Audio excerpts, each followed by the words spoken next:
in many ways, last year was harder than the year before with COVID. When we started back in the fall of 20, because we'd given incentives for the vaccine and for employees and for high school students, and a large number of kids took advantage of that. We hope we don't have a lot of illness this year and kind of get things back on track. We had a lot of high school kids that had to, complete makeup work that were still behind. But the summer was very, very positive on our remediation and catching kids up. Our growth is pretty flat right now.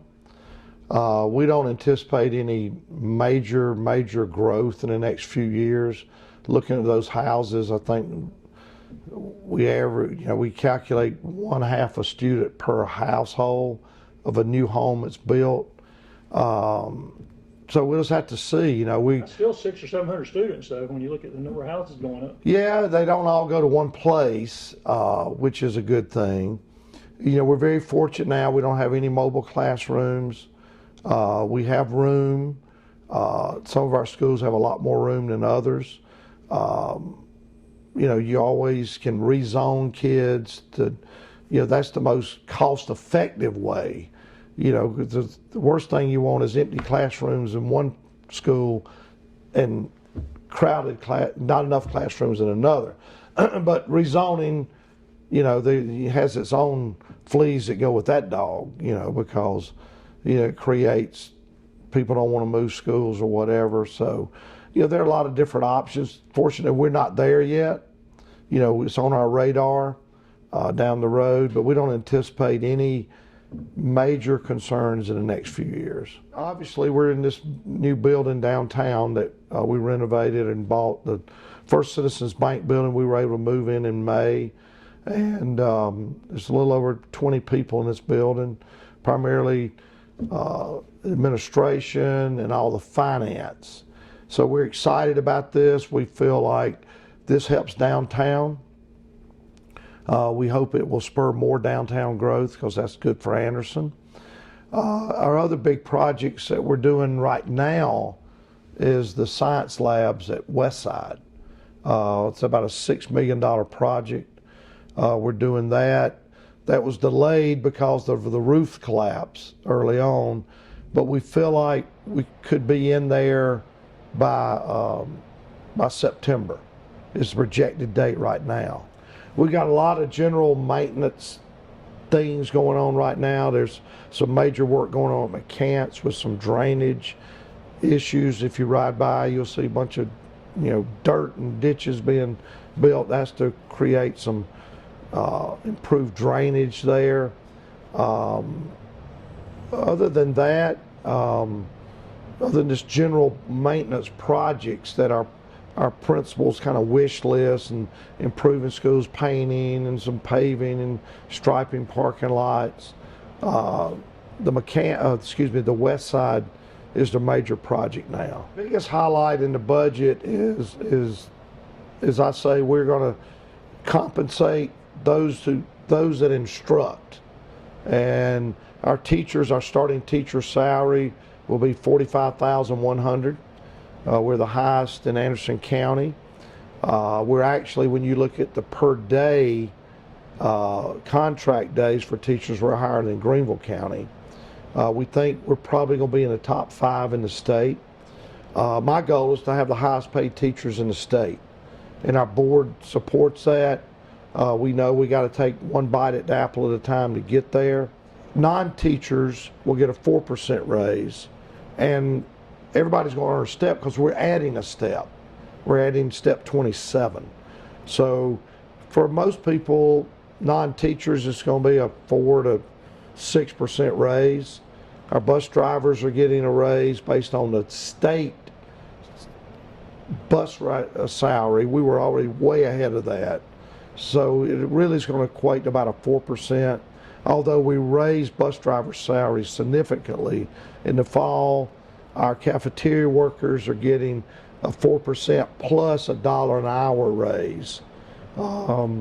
So that will put them equal with our custodial staff. which we raised last fall as well. So we think we're competitive salary-wise. Right now, we've got about 8 vacancies, as I checked yesterday. So we're still looking. There's still, we think by the start of school we'll be good to go. There's several options we can do. We can put teachers on extended day to pick up another class. We'll be ready for school in August 16th. The biggest change, Brenda Kelly is going to be Assistant Superintendent for Instruction. Trip Dukes is moving into more dealing with our strategic planning. We got a cognitive visit coming up, which is our accreditation this year, working with our data, maintenance of all our student data, working with principals. So we kind of reorged that. Robin Gay, who was a principal at Nevitt Forest and was working in our Title I last year, will be our Director of Elementary Instruction. Kelly Elrod, who was principal at McCants, has moved into Director of Middle School Instruction. And then Sherry Martin works with our secondary instruction. We have several new principals. Some have moved around. Tana Maroney moved from Concord to Calhoun because Ann Seff retired. And then Gary Brigel, who was really working with Veritas and Homeland Park, is moving to Concord. And then Homeland Park and Veritas will have their individual principals. And then Stephanie Radford was promoted principal at McCants. She was assistant principal there for Kelly Elrod. As you know, we repurposed South Fant, and Anthony Ware was principal there. He'll be working with Robin Gay in our elementary instruction, primarily with our 3K and 4K schools, our students. So those are the big changes. We got several new assistant principals at different schools. But we had probably less turnover than we've had in the past. The other big position that we're hiring is a Director of School Safety and Security. We've had a position there, but I want to hire someone with law enforcement background. We've met with the Chief of Police, Stewart, and we've met with Sheriff. We'll still have our SROs. This position will not supervise the SROs. He or she will work with the Sheriff's Department, the City Police Department, our principals to have a cohesive plan on school safety. I think in the fall, everything will be gearing up soon, band and cross country and football and all those other fall sports. We're making progress on our cross country facility with the Y. We hope to have everything where we can run there in the fall of 23. Is we hope, but they're making progress with there. We've run into some issues like you do any project of that nature with infrastructure and water and technology that will be on that cross-country facility. But we've enjoyed working with the Y, and John Glenn is the general contractor. But it's going to be a nice venue once it's done, and it will generate a lot of revenue for Anderson County. And you mentioned downtown, there's another building planned too, right? Yeah, we're working on plans for that now. Nothing's, there's no timeline or anything set. There's other things down the road that I personally hope we can build. I hope we can build a swim center. I've talked about that with the board. I think it's needed. We had kids this summer.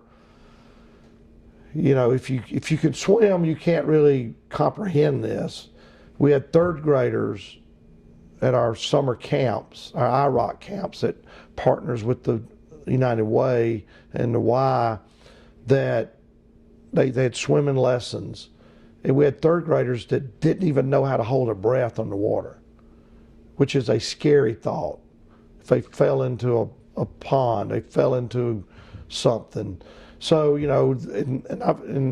I've expressed this with the board that we need a swim center. We have kids that the first time they see Lake Hartwell, they think it's the ocean. They just never been exposed to it. And it's a shame that living this close to such large bodies of water, there's nowhere for kids really to learn how to swim other than the Y. When you and I grew up here, you could go to the rec center and swim. Elks Club. The Elks Club, the rec center, and so that's really a dream of mine that I'll be talking with the board in the future. But I think it'll be well received by the community, and it's very much needed. So we're here about educating kids, teaching them the lessons of civics and what the Constitution means and what it gives us. And we need to stay out of partisan politics, whether it's on one side or the other. And I'm going to stress that with our teachers. We're about taking care of students, treating them right, teaching them the best we can, and let them become educated citizens to sort out all this nonsense that we're dealing with nationwide. But all we can do is do what we can in Anderson District 5 and where our kids grow up to be good citizens and understand there's a process when you don't like something to deal with it and try to change it. We feel like we're in great financial shape with a strong fund balance. The sales tax is still strong. The numbers are still coming up higher each month than they were the preceding year. So we hope that trend continues. Well, one of the things I would advise parents to do is make sure you meet your child's teacher face to face, because it's easier. And I realize some parents can't. They're working 2 jobs, doing whatever.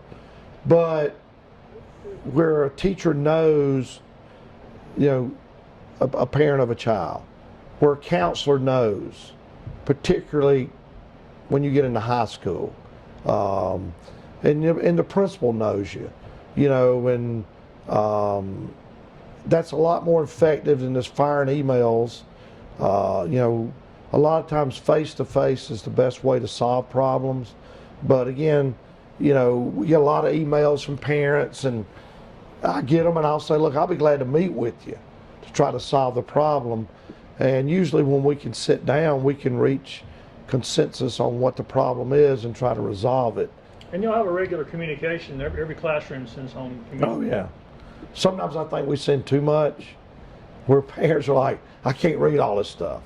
So we've tried to don't inundate them to where it becomes, I'm not reading that because I get it every day. And I'm sure when I send emails out to all my staff sometime, they probably like, yeah, I'm not delete or whatever, but just really face to face and get to know them. We've added some mental health counselors. They will all be housed at South Fayette, along with our social workers. We've added several social workers the last few years. They'll all be working with Dr. Vita New at that South Fayette facility. And they're assigned to different schools to work with kids and work with parents. And we also, can make referrals. We can tell parents, no, this is where you can go get extra help. We're not clinical psychologists, but there's a lot of nonprofit agencies and state agencies that can provide support to parents that are dealing with issues with mental health with their children or themselves. And we want to make that available to them. Are teachers receiving training, what to watch for in a kid that might be having? Yeah, a lot of that kind of things are discussed in our pre-planning. Same with bloodborne pathogens and school safety upgrades and that we go through each year, kind of as we kick off each school year. Start my 10th year, which is hard to believe, and I think this is my 45th year in public schools. So, but I'm fortunate to have a great school board, and been fortunate to work here for the last 10 years, and proud of what we've accomplished. It's been a team effort, and all the things that we've seen change, and and the board's been very supportive, and we've had challenges, and when you face adversity, it either separates you or brings you closer together, whether that's a family or a team or a school board or administrative team. So I look forward to a great year, and look forward to hopefully a COVID-less year. Some programs are a lot better than others. We're evaluating what programs do we need to add, what programs are not going to make it. I mean, because kids take what they want to take, and but it's doing well. Dr. Couch has done a great job there, because when you start a program from scratch like that, particularly combining 3 school districts, we've seen a lot of growth from District 4, from their students coming. We've seen those numbers increase quite a bit. Of course, our numbers. Hannah and Westside, actually, Hannah has more students there than Westside, which, we thought Westside would have more just because of location, but, of course, we bus students there. Those numbers have gone up. Our Southwood Academy of the Arts, those numbers are real strong with the high school electives.